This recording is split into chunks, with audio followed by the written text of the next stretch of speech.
Praise be the Messiah, and today we are taking a look at the chunkiest automata in our roster, Thanatar Siege Maniple. Thanatar Siege Maniple comes in at 225 points for one model. It costs €84 on official GW website. That doesn't include any sort of discounts you might get from third-party stores. You can also get it in the new Mechanicum combat force, where it's the Thanatar Siege Maniple, with 2 Castellax Battle Maniple, or Destructor Maniples, and 6 Talax Cohort.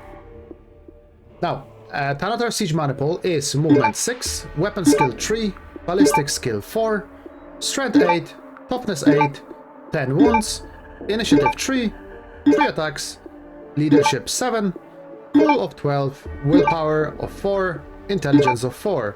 It has a 2-up armor save and a 5-up invul. Having a quick gander at its stat line, Movement 6 is not bad. Remember, we are only having 4 turns in 3.0 instead of 5 turns like in 40k or 2.0. So Movement 6 is a bit limiting, but it's not bad. Weapon Skill 3 can be improved, but I feel like Thanatar Siege Maniple really shines as a long-range bombarding platform. Especially considering it has a flat ballistic skill of 4+, which means you hit on trees pretty much all the time. But the strength 8 and toughness 8 is what makes it a good melee unit if you have to use it. I wouldn't count on his melee to do a lot, but in a pinch, with strength of 8 and toughness 8, it can do work. There's a chance. Also, with 10 wounds, meaning that at toughness 8, it's very tanky. The only issue it has is that it has only initiative 3 and 3 attacks, which is very limiting. And as I said, it's most likely only would be useful in a pinch. Leadership 7 is not really important. Cool, willpower, intelligence, not really important, because you will have a leader who has higher stats than that. Most likely either your high command or troop choice, but I would prefer to have a high commander command leading the Thanatar. Save 2+ means that it's very tanky with its stat line. TA, 10 wounds, 2-up armor save, and 5-up invul. That is quite impressive, but it does cost 225 points per model. So, you know, I'm not including the equipment, right? But it is very tanky. For the points cost, it is very tanky. It'll be very hard to shift, especially if you include a unit that can heal it, because it is a automata, meaning you can actually repair the vehicle, repair the model. Now, what Wargear does it have? It has shock chargers, and it has twin Molar bolt cannon as default equipment. Now, if we have a quick look, as always, I use a new recruit, so you can see the screenshots coming up. Should be coming for you in just a minute. Thanatar Siege Maniple Molar Bolt Cannon is range 24, which is not bad. Firepower of 6, round strength of 6, AP 4, damage 1, pinning 2, shred 4+. It's actually a very good weapon when it comes to dealing with Marines, with the 3-up armor, basic standard troops. 6 shots at ballistic skill 4 means you hit on trees. Round strength of 6 against toughness 4 of most Marines means you wound on trees. The AP 4 is a bit of a letdown, but it actually will do well against Solar Auxilia. Damage 1 doesn't matter because you will be most likely using this weapon against 1 wound models. Now, pinning 2 is very nice because it actually inflicts a status on the enemy. It has a chance to inflict a status. And with the amount of attacks, you will most likely wound at least 1 model. Shred 4+ is actually surprisingly good. But again, you most likely will be only targeting 1 wound models. Now, the Shred 4+ can come in a pinch. If you're targeting maybe Terminators of any variety, it can come in play. It's a nice thing to have, right? Now, what are the shock charges, you might ask? Shock charges are initiative -1, so you're down to initiative 2, which is terrible. Attacks modifier null. Strength modifier +2, which means you become strength 10, so anything T5 you basically slap around. But it's only AP 4 but it's damage 2. So again, like most of the weapons for for Mechanicum seem to have a negative, positive, negative, positive. It's a roller coaster. It's not straight positives or straight negatives. There's always plus and a minus. So the AP4 is a bit of a shame, but damage 2, again, it can come in a pinch. But the 3 attacks at low initiative, low weapon strength is actually not that much of a setback, as you are very tanky. So you should survive the first round of combat when the enemy swings at you first, right? You should survive. Now, what options does this? Of course, traits, allegiance, you can pick between Hereticus and Loyalist. Cybernetica trait, which will come into play when we are picking our high command and commands and troops, and if we want to pick maybe one of the detachments for it. Now, weapon options. We have a free Havas configuration, which is a plasma mortar. Now, plasma mortar is 36-inch range, one shot, firepower 1. Round strength though is 8. But the firepower actually doesn't come into play. The one shot, don't let it mislead you. Because it's strength 8, AP4, damage 2, plasma. Now, the special rules for it though. We have ordnance, we have breaching 5+, we have blast 5+, and barrage 2. What ordnance means is you double a value characteristic when stationary. For ordnance, for this weapon, it's ordnance R, which range, you double the range of this weapon. So from 36 you go to 72, which means you basically covered nearly the whole board, if not the whole board. So that's very good. Then we have breaching 5+, which means that for every 5 up on your wound roll, you ignore AP, you ignore the armor save of the enemy. So now it's only one shot, you might think, but hold on, because that one shot is blast 5 inches, which means you're using a 5-inch blast template and you put over the enemy models, and that's how many models you hit. So the breaching 5 up suddenly becomes very important because you will be rolling a lot of attacks per model that is stuck under the 5-inch template. And with strength 8, you will be mostly wounding on 2s or maybe 3s, some tougher targets. The AP4 is a bit of a shame, but again you have breaching, so there's a chance. And considering this is a barrage weapon, too, a weapon with a special rule may be used to attack target units out of line of sight, which means you can put it behind cover in your deployment zone on your objective, home objective, and just have this thing launch volleys everywhere across the entire map. Now, the only issue is that you can only fire with this weapon and you cannot use any other weapons, right? Because that is the only weapon that has the barrage rule. Now, you do have to roll an indirect scatter die, but it's not as punishing as it was in 2.0. It is barrage 2, so you roll, I believe it's 2 scatter dice? Oh, sorry, no, it's 2d6 with the scatter dice. So you do have to get a little bit lucky, but it's still within the realm of possibility that you will most of the times you will hit something, because the units will be very clumped together in most of the cases. So unless you get really unlucky with the scatter dice, you should hit something. And if you hit, most likely you will kill. It is a very good, for 225, a free barrage weapon, we take that.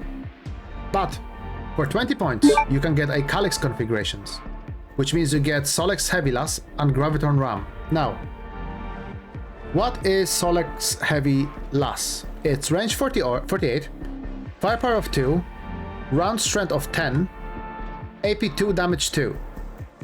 Now, both of these weapons I find... Oh, let's talk about the special rule, sorry. It has Armor Bane, which means that a glancing hit against the vehicle counts as a penetrating hit, which is very good because this is a strength 10 weapon. So, Rhino, I think Rhino front armor is 12, if I'm not mistaken. So you're penetrating on a 2-up, on the roll to wound. You're penetrating a Spartan, which I may be wrong, but I believe it's front plate and side plates. are armor 14, so you're penetrating on a 4+.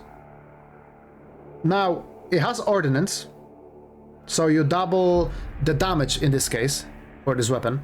So you go from damage 2 to damage 4. So imagine the situation where you target a Rhino, or you target a Spartan, let's say Spartan, with both of your shots, and you've been stationary, right? You hit with both because you're hitting on trees. Let's say you get a little bit lucky and you wound with both. It is AP2, so it just... I can't remember if... No, we don't... Okay, so AP2 doesn't matter in this case because when looking at the vehicles, you just take the armor value, right? So you hit it on trees, sorry. You penetrated on 4s. If you get lucky, you get both of them through. You stand stationary, which means that's 8 damage straight away. And furthermore, it has shock suppressed. You have a chance of inflicting the status on a vehicle even if you don't penetrate the armor. As long as you hit, you can inflict the shock suppressed. Which a lot of Mechanicum weapons do tend to have some sort of a status effect on the enemy. It may not be the most killy weapon, but it does have usually a status. If the enemy doesn't have a Vexilla or whatever, I think Voxcast is the other one. There's a high chance that you might actually inflict statuses on your enemy with most of the Mechanicum weapons. So the Solex Heavylas is my favorite, but the Plasma Mortar also has a place in the army. And in my list, I run both of them. I run 2 Thanatar Siege Maniples, one with Kavas, one with Calyx. And we have to talk about Graviton Ram. So it's initiative null, attacks modifier null, strength +2, AP 3, damage 2. This is much better than the shock charges because it's AP 3, meaning if you go into any power armor 3 up, you just go straight through the armor. And it has a damage 2. It also has armor bane, which could be useful if you get into melee with a vehicle. You are at strength 10, just like your ranged weapon. And in melee, you always target the back armor of the vehicle. With a armor breaker of 4+, you can deal additional point of damage, so you can go on 3 damage per swing if you roll the 4-ups on your wounds, right? Or sorry, I think that's after. So after you roll your penetrating, if you penetrate, you take that penetrating result, and then you roll it again. And if you roll a 4-up, you do an additional point of damage. I believe that's how it works. So it's always a 50-50 per every attack that goes through. Graviton Ram, this is a... Calyx configuration is a pure anti-vehicle, while Kavas is pure anti-infantry. Now, it's also worth remembering that even if you pick one or the other, you also have the twin molar bolt cannon. So, you do have to target the same model, but there are some special rules that might help you with that. So, let's look at Thanatar's special rules. What special rules does this bad boy have? We start with Bulky 9, which means because it's an automata, it cannot, as you, the commenters have pointed out to me, which I appreciate, you cannot transport them in a transporter. But for any rules that might come up is Bulky 9, which is pretty fucking chunk, right? It explodes on a 6-up. Makes sense. Now, it has a Firestorm, which means when you make a volley attack, you do not make them as snapshots, which is very fucking good. But it unfortunately will only work, if I'm not wrong, only you can use this rule on your twin molar bolt cannon. But that basically means that you get to make 2 rounds of shooting in 1 turn. You make it in your turn, you shoot with it, then in the opponent's turn, if you get charged, you can make another round of shooting, not as snapshots, with the molar bolt cannon. So that's 12 shots coming in at ballistic skill of 4+. Very good. But then there's another rule, Firestorm Protocols. This it has firing protocols too, sorry. Meaning that you can fire more than one ranged weapon. So you can fire your plasma mortar and the twin molar bolt cannon. Or you can fire your Solex Heavy Lass and your twin molar bolt cannon. This firing protocol 2 basically allows the model to fire with both of its weapons. Then, another thing, Implacable Advance. Models with this special rule can make volley attacks with other weapons. So as long as you do not have heavy or ordnance, you can use this this rule as if your weapons were assault. Now the issue here is that your Solex Heavy Lass has ordnance damage, and your Plasma Mortar has ordnance range, but your twin molar bolt cannon doesn't. So I believe the firing protocols was the firing protocol? Sorry, let's have a quick check. Sorry, Implacable Advance can only benefits the twin molar bolt cannon, which, you know, it's better than nothing, but it's a shame that you can't use your other two weapons, right? The negative it has, though, that it's a support unit 1, which means that even if you include a High Commander command that has a rule that would allow you to score more points, you only ever score 1. Which is a bit of a shame, but it's better than nothing, right? There are units that do not have any benefits for objectives whatsoever. Now, of course, it's Automata, and it's a heavy Automata. Now, Automatas cannot gain any statuses, which would be good, but the moment you attach a High Command Commander troops, I believe it's not clear, but I believe they can be affected by statuses. So it's a bit give and take, but I do think that it is worth including a commanding unit to it. For example, I would have my Cybernetica Magos with few upgrades that would be attached to it. One of the upgrades would be that it has Cortex Controller for 10 points. A unit that includes any models with the Automata type can ignore the restriction on making reactions imposed by the Automata type. So you're allowed to make reactions because of the Cortex Controller, so you can make volleys, volley shots, or you can fire back, and so on. For 10 points, I feel like this is a must-have.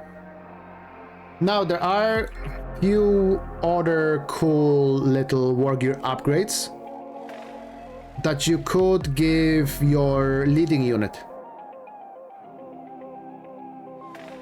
For example, Augury Scanner, which means that if a unit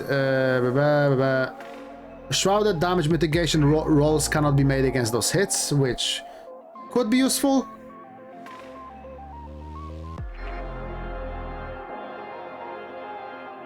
You could add Cognis Signum for 15 points. The next time the selected enemy unit is targeted by a shooting attack that includes any weapons with the barrage special rule, the controlling player may make hit tests for the attacks that have the barrage special rule as normal, ignoring the limitations of the barrage special rule.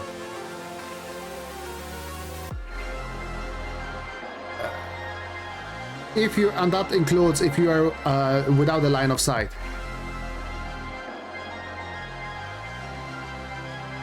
So basically, you do not suffer the penalties for firing barrage weapon at a target without the line of sight. So for 15 points, I feel like that is a very good upgrade. If I'm reading this correctly, again, I could be misreading this, but I think that's how it's supposed to be. Yeah, it specifically said, ignoring the limitations of the barrage X special rule if the unit making the shooting attack is without line of sight to the target. But you have to pass a intelligence check, which if you have the model included, it shouldn't be too difficult. That's Cognis Signum. A servo arm could be useful for 15 points. You basically, if you use your Battlesmith special rule, you increase the amount of hull points or wounds gained by the target model by +1. So to any roll, you get +1 to that. Not bad. But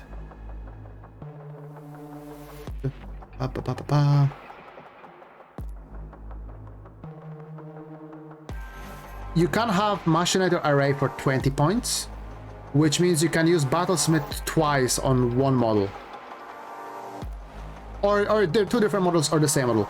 So for 5 points more, I think Machinator Array would be more useful than the Servo Arm. That depends if you have the spare points, that is.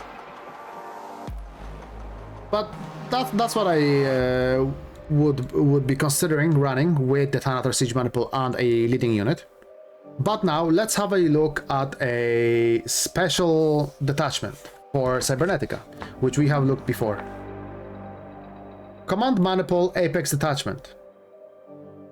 So the prime advantage being the Paragon of Metal. Let's see. Only one, yeah. So you increase the leadership, intelligence, and willpower by 4. And its initiative and weapon skill by +1.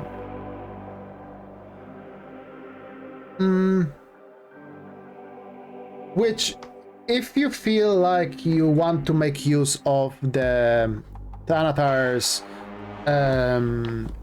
what's it called? Let me find it quickly. Thanatar's Graviton Ram, if you want to make use of it, this could be good, because that would make you weapon skill 4. It would make you initiative 4, because the Graviton Ram doesn't suffer any minuses to the initiative. So this could be quite good. Again, if you don't have any other detachments that you want to take, and if you're, let's say, you can see my hand, I was just painting, and I'll show you here. I was painting the Kava's configuration model. That's my Thanatar. Cute little thing. I say little as it's fucking massive. But yeah, I just finished painting it this morning. But yeah, yeah, that's the Paragon of Metal, and you can see you can pick an Apex Thanatar with this detachment. Now, because it's an automata, it might be worth having a quick gander at what statuses can we give it. So, Quicken is +1 movement and initiative. Yeah, so it's +1 to your movement and initiative. If you're in a pinch, +1 to move, +1 initiative. Could be good, especially if you have Paragon of Metal. You would be at initiative 5. That could make your Graviton Ram a bit more reliable. Well, you would hit faster than Marines. But I don't think it's an issue. Initiative is not an issue for Thanatar because how tanky it is. So Quicken might not be the best, but the +1 to movement is pretty nice. What do we have next? We have Fortify. +1 strength and toughness. Now, +1 strength is not that important because you are strength 10 with both of your melee weapons. Toughness 10, I think you would go... Sorry, toughness 9 could make a difference in some obscure cases. If you're fighting against maybe Primarchs, that would make a difference.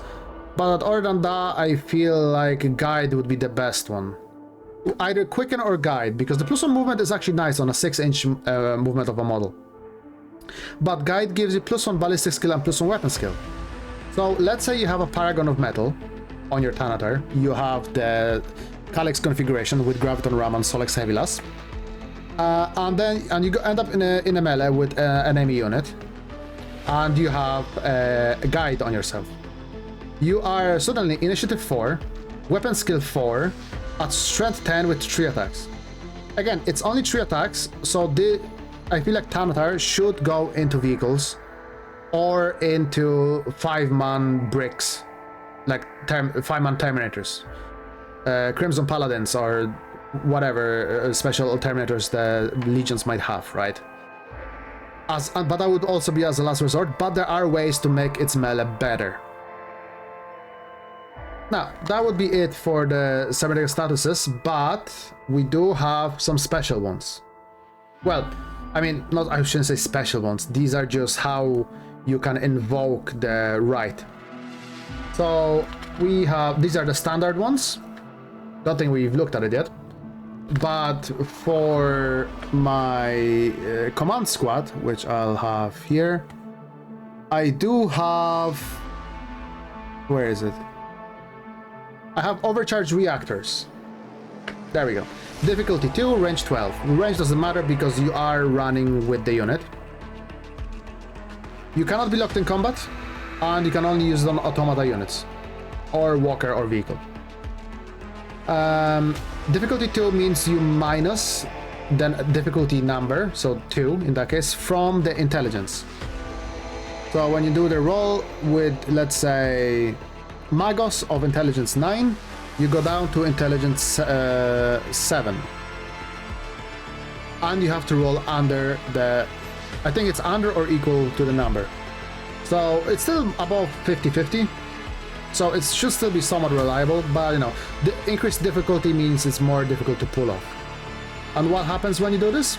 You can choose between Quicken, Fortify, or Guide. So the 3 statuses we talked about just a second ago. There are, of course, some specific ones. For these are for the bad people, I think. Reductor, Lacrimerita. There are only 2 specific ones from what I'm getting. Oh no, is it? Or am I? Yeah, there is. Yeah, only 2 for Lacrimerita and Reductor. But yeah, honestly, the overcharge reactors is all you need. Personally, I think. Personally, I believe so at least. But yeah, I think that's it. I think that's a good overview of the stat line of the... let's go back to the Twits page. Where are you there? We've had a look at its stat line, at what weapons it comes with, what options does it have, what special rules it has, and what cyberliturgic rites we can give it to this model, and what unit we can attach to it, and with what upgrades. Honestly, I think Magos would be best, unless you want to take the Paragon of Metal, then Archmagos would be a good choice as well. Because I think that's basically the only high command we actually can attach to it. But yeah, that'll be it. Thanks a lot for watching. Oh, quick announcement. I nearly forgot. I will be covering not only 30k, I thought I was covering 40k, but the amount of sweat and competitive nature of the game is kind of pushing me off a little bit. So I have been looking outside GW at different systems. I've seen that More Than Glory YouTuber did a review and did a first battle report, which we watched the other night, of Conflict 47. That looks good. I might buy a start collect box if I convince some of my friends or the local gaming store. But I've been convinced by some of my mates to start a bit of a... No, it's not a sci-fi. It's pure fantasy. A game called, I'll tell you now, it's by GCT Studios, and it's called, let me just grab the name just to make sure I don't misspeak, Bushido Risen Sun. The models look very cool to me. I really enjoy the aesthetic and the time period of when it's set in. And I have ordered what do they call it? Just 1 second. A faction starter set and a teamed warband. I went with She-Hulk clan, which are more... From what I'm getting, they lost the war, but they are mostly like bandits, rebels, and guerrilla fighters right now. Guerrilla, however you pronounce it. I have ordered their special card deck, faction dice set, and the starter set with a team warband. After they arrive, which should be, I believe, today or tomorrow, I will do an unboxing video and I will go over the rulebook just to have a look at, and I will show off the models, obviously, just to show you what they look like. But this is a cool little game, not as popular, but I do feel like there is a large potential for it. And again, I am really enjoying the aesthetic the models have. Now, there are Ronins, there are Samurais, there are Ashigaru, you have your more fantastical Kami, which are like the gods, and so on. There are many different factions. But yeah, I already made the thumbnail for it, because I'm just waiting for the fucking package to arrive. Once it does, you'll see a new video from a new system on the channel. Thanks a lot, and go on!